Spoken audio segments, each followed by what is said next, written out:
Una mañana, un hombre fue detenido en la entrada de un edificio público. Había llegado caminando, como hacía siempre, sin prisa y sin atención especial, convencido de que aquel trámite sería tan rutinario como todos los anteriores. Mostró su documento cuando se lo pidieron, sin anticipar ningún problema.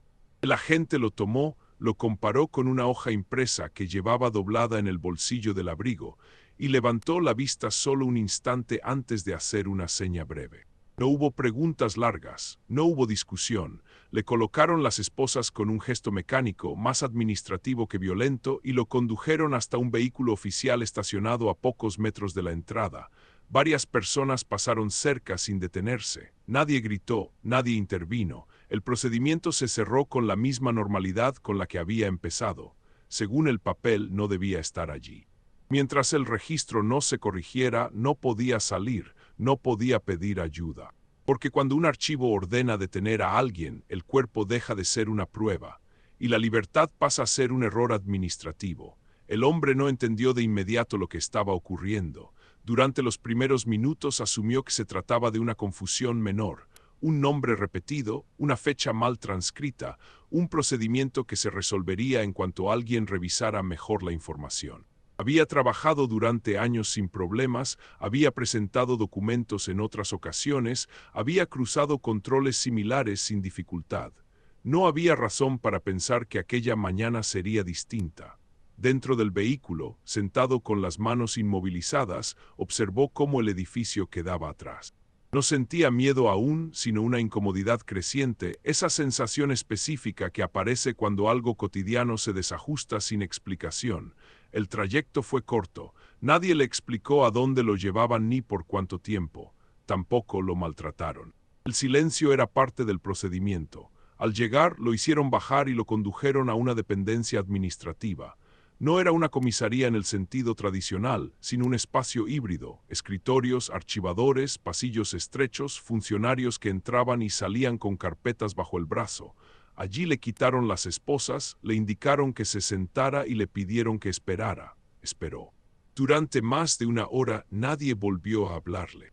Desde su asiento podía ver un mostrador donde se revisaban papeles, se sellaban formularios y se hacían llamadas breves. El ambiente no transmitía urgencia. Todo parecía funcionar con la calma de los procesos que no se consideran problemáticos. Finalmente, un funcionario se sentó frente a él con una carpeta abierta. Le pidió el nombre, luego la fecha de nacimiento.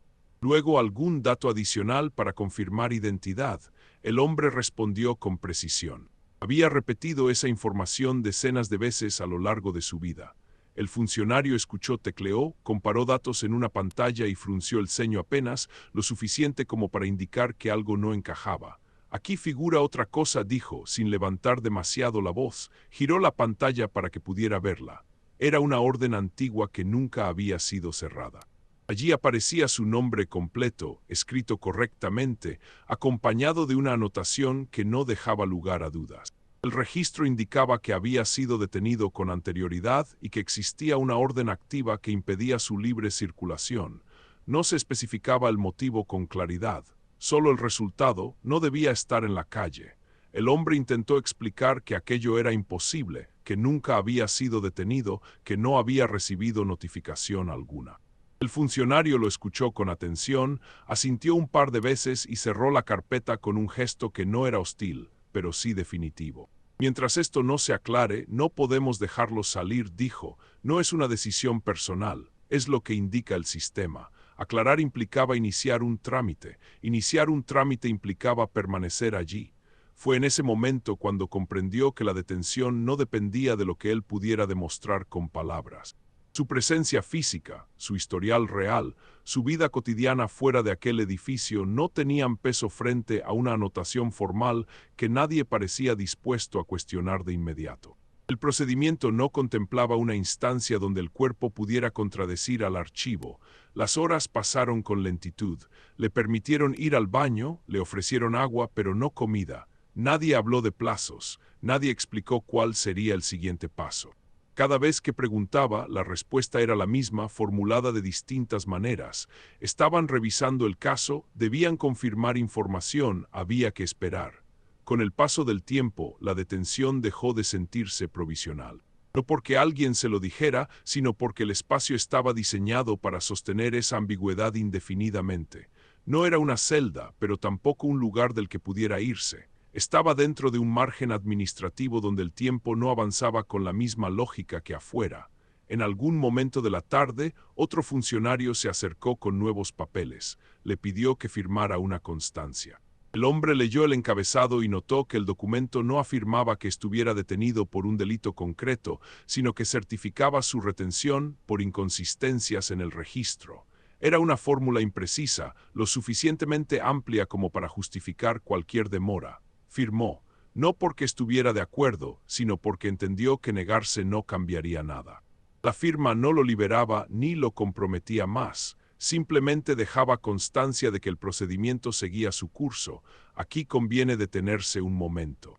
La detención administrativa no se parece a la imagen clásica del arresto. No hay persecución, ni gritos, ni resistencia física. Es una interrupción suave de la vida cotidiana ejecutada con corrección formal. Su fuerza no está en la violencia directa, sino en la estructura que la sostiene.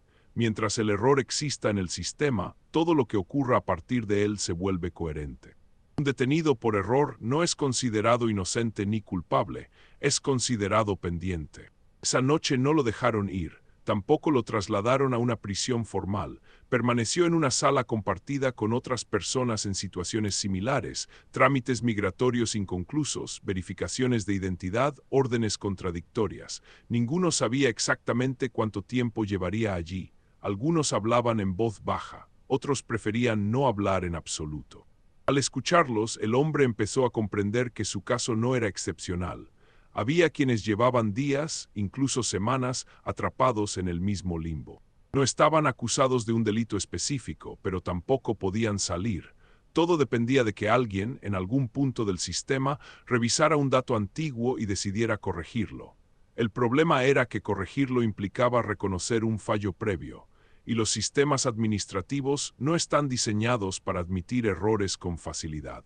Están diseñados para preservar coherencia, incluso cuando esa coherencia se sostiene sobre una base falsa. Durante la madrugada apenas durmió. El ruido constante del edificio, las luces encendidas y la incertidumbre hicieron imposible el descanso real. Pensó en su trabajo, en las personas que lo esperarían al día siguiente, en la explicación que tendría que dar si alguna vez salía de allí.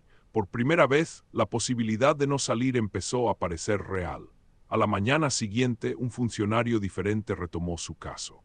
Le explicó que la orden que aparecía en el sistema provenía de un registro antiguo, vinculado a otra persona con un nombre similar. En teoría, el error podía corregirse. En la práctica, requería una verificación cruzada con otra oficina, en otra ciudad, con plazos que nadie podía garantizar.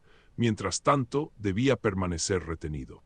Ese fue el punto exacto en el que el problema dejó de ser un malentendido y se convirtió en una condición. No estaba detenido por lo que había hecho, sino por lo que el sistema decía que era, y hasta que esa afirmación no cambiara, todo lo demás quedaba suspendido.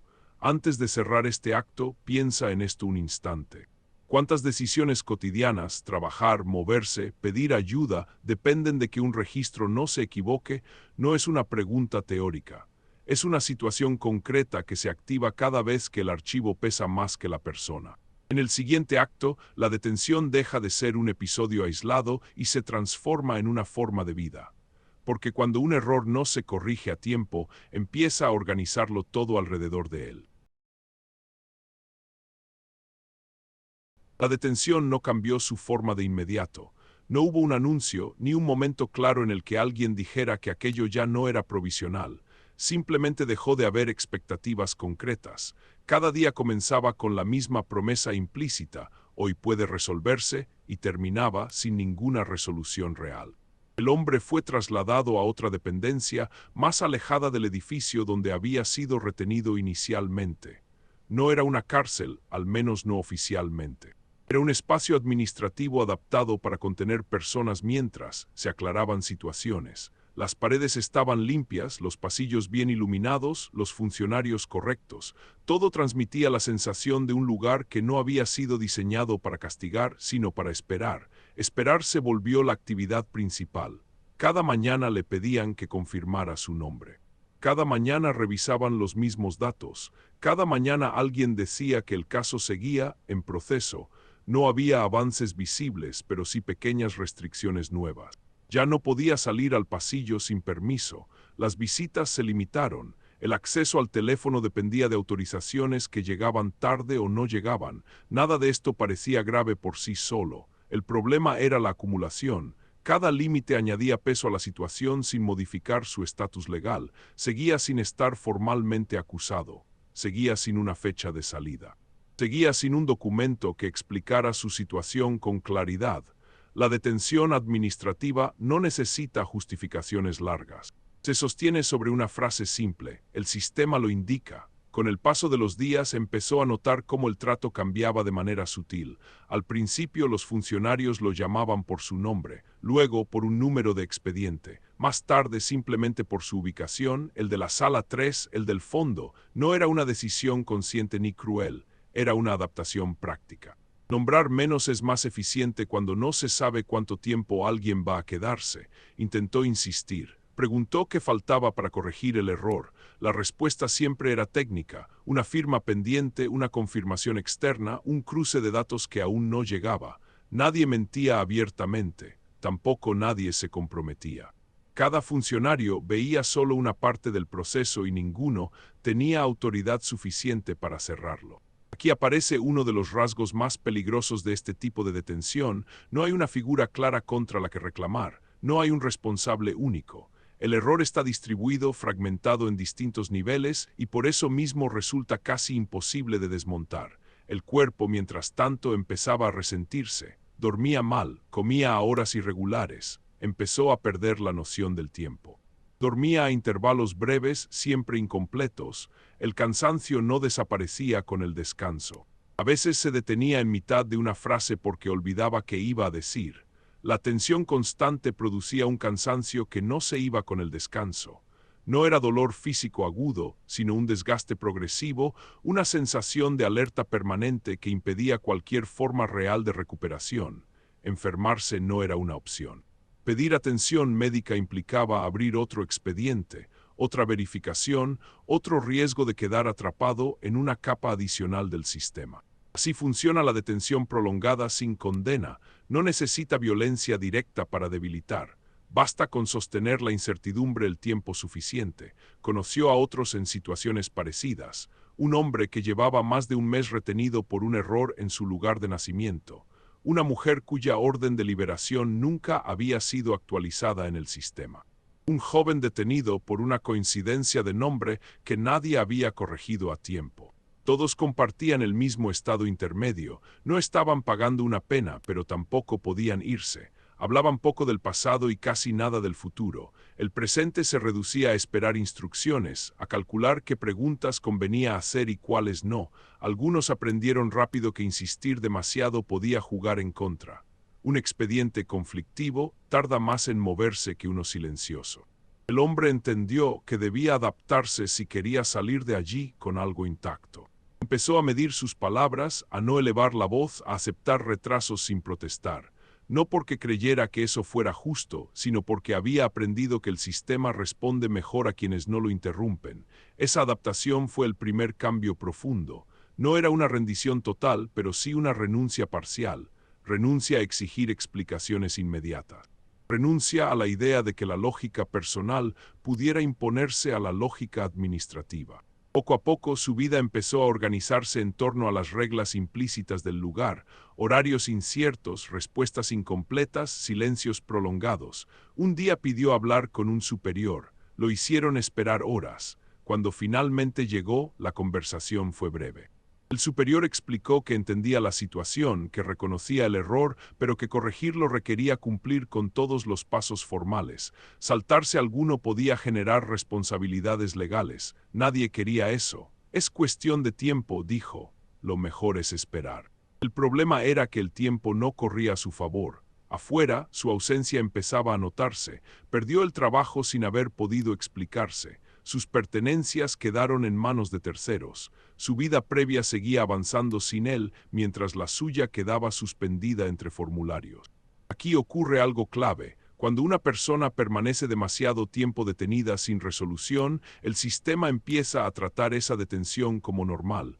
Lo provisional se vuelve estable, el error se integra. Nadie decía que fuera correcto, simplemente dejaba de ser urgente. El hombre empezó a preguntarse qué ocurriría si el registro nunca se corrigiera, no como una hipótesis extrema, sino como una posibilidad real. ¿Cuánto tiempo podía alguien permanecer detenido por un error sin que eso se considerara un problema mayor?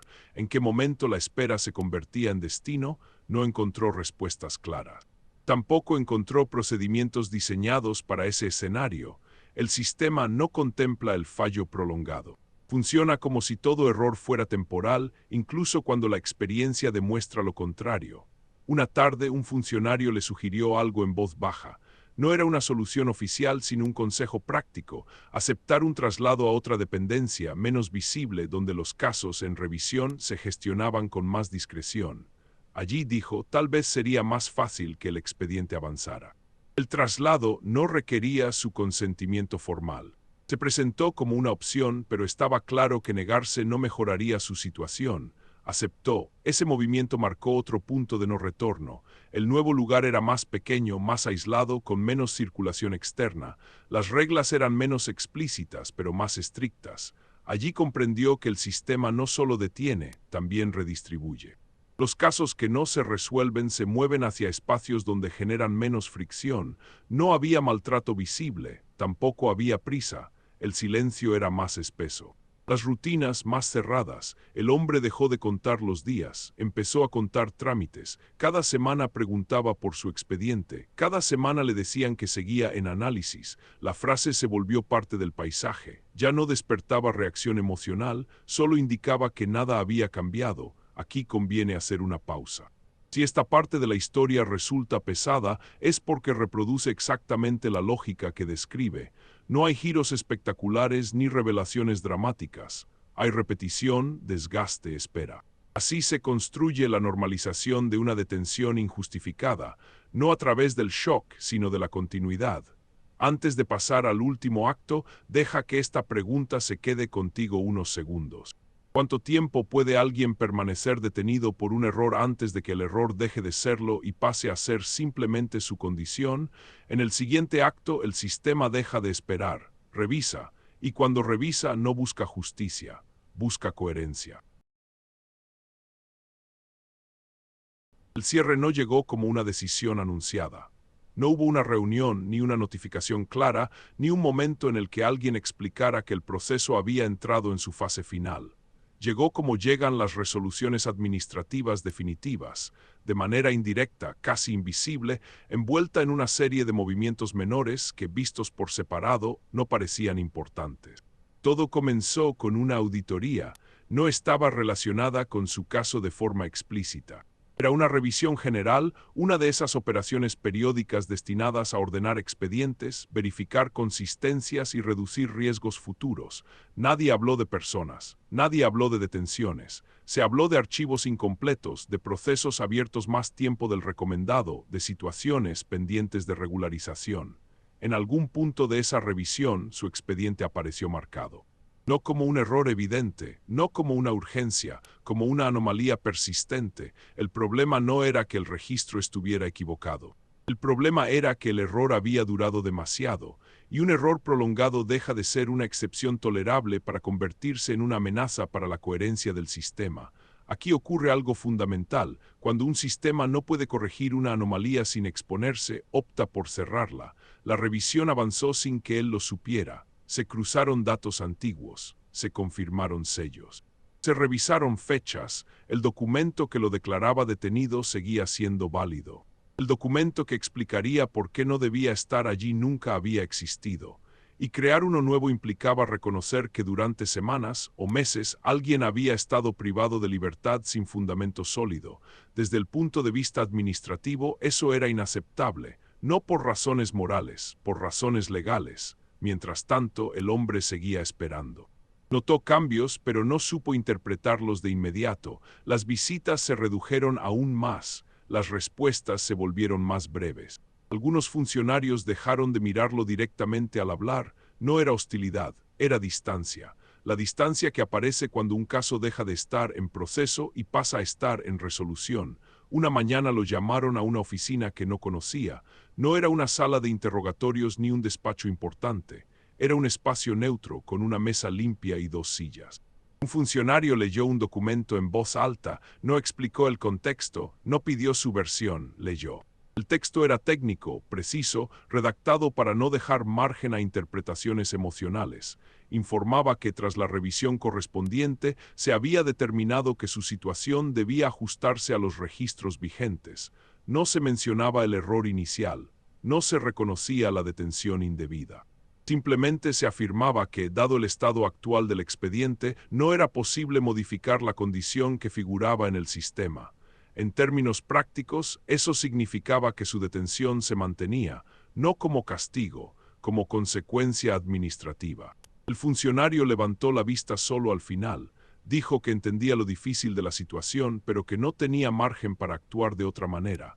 Cualquier modificación requeriría una orden externa y no había constancia de que esa orden existiera o fuera a existir. El caso queda cerrado, dijo. La palabra cerrado no significaba liberación, significaba que ya no habría movimientos. No más revisiones, no más esperas activas. El expediente había alcanzado un estado estable, aunque ese estado fuera injustificable desde cualquier lógica personal. Aquí se produce el momento más duro de toda la historia y no es visible desde fuera. El hombre comprendió que ya no estaba esperando una solución, estaba dentro de una decisión tomada sin él. El sistema no había fallado de manera caótica. Había funcionado exactamente como estaba diseñado para funcionar cuando una corrección se vuelve demasiado costosa. Fue trasladado nuevamente. Esta vez no a otra dependencia administrativa, sino a un espacio definitivo. No se lo presentó como un traslado punitivo. Se habló de reubicación, de ajuste operativo. El lenguaje fue cuidadosamente neutro. El lugar era más cerrado, más estable, menos provisional. Allí no había expedientes en revisión. Solo personas cuya situación ya no se esperaba resolver. No hubo violencia en el traslado. Tampoco resistencia. El cuerpo había aprendido a lo largo de semanas que oponerse no aceleraba nada. El verdadero conflicto ya no estaba en el movimiento físico, sino en la imposibilidad de alterar el registro que lo definía. Los días siguientes se mezclaron. La rutina se volvió más rígida, pero también más predecible. Paradójicamente, la estabilidad llegó cuando desapareció toda expectativa de cambio. El sistema había decidido qué hacer con él, integrarlo como una excepción cerrada. A veces pensaba en el momento inicial, en la entrada del edificio público, en las esposas, en la hoja impresa. Todo había comenzado con una comparación de datos, no con una orden judicial, no con una denuncia, con una coincidencia mal interpretada que nadie corrigió a tiempo. La pregunta ya no era cómo había ocurrido el error. Esa pregunta había perdido relevancia. La pregunta real era otra. ¿Por qué resultaba más fácil mantener a alguien detenido que reconocer que nunca debió estarlo? La respuesta no apareció en ningún documento, pero se volvió evidente en la práctica. Liberarlo implicaba registrar la falla. Registrar la falla implicaba abrir responsabilidades. Mantenerlo detenido no exigía nada nuevo, solo dejar que el expediente siguiera cerrado. Así funciona el cierre correcto dentro de un sistema que prioriza su propia coherencia por encima de los cuerpos que gestiona. Con el tiempo, su historia dejó de circular incluso como anomalía. Se convirtió en un caso más, archivado bajo una categoría amplia, detención administrativa ajustada a registro. Nadie volvió a revisarlo, nadie necesitó hacerlo. El sistema había absorbido el error y lo había convertido en parte de su normalidad. Si alguien hubiera observado desde fuera, habría visto un lugar ordenado, procedimientos claros, funcionarios cumpliendo su trabajo. No habría encontrado un momento específico donde señalar una injusticia flagrante. Todo había ocurrido dentro de los márgenes formales. Eso es lo que hace que este tipo de historias sean tan difíciles de desmontar. No hay una escena final donde todo se revela. No hay un villano identificable.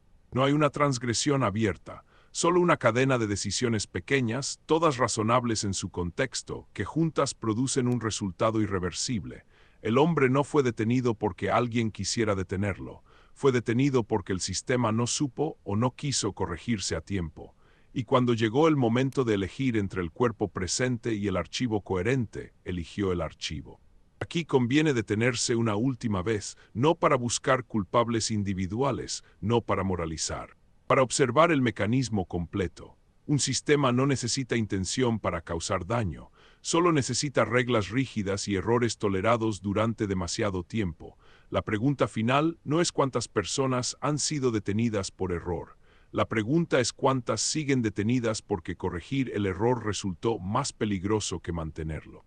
Y mientras esa lógica siga operando, siempre habrá cuerpos legalmente arrestados, no por lo que hicieron, sino por lo que un papel decidió que eran. Si este tipo de historias te incomodan, no es casual, no hablan del pasado como algo cerrado, hablan de procedimientos que siguen funcionando mientras nadie los mira de frente.